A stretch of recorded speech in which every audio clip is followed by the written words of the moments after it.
And I looked at them and they were shaking like this. And I realized every single person had wanted to turn back sooner and no one had said a thing. They would have followed me into the side of that hill that night. And I'm not saying that as an example of great leadership. I don't expect you to be impressed.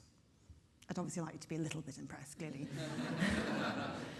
And I'm saying that because it taught me a very humbling lesson about leadership, and the lesson is this. There is no point having brilliant people in your team if they don't speak up. You think about all of the people that you have in the team and the different strengths, the different thinking styles, the lions, the dolphins, the elephants, the monkeys, right? They've all got different ways of seeing stuff. They've all got different ways of seeing emerging threats and opportunities.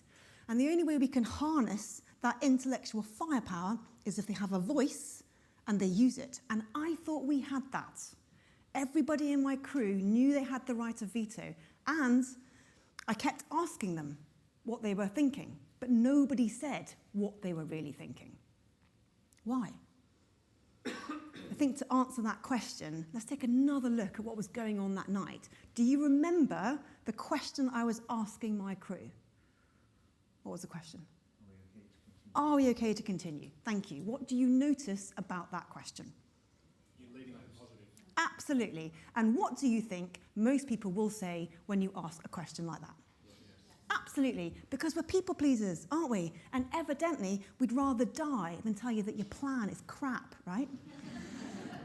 But we need our people to speak up and say what they really think. And I think that means we need to acknowledge we are asking them to do something that's uncomfortable for them. We are asking them to be brave. And I think that means we need to ask a brave question, one that invites dissent.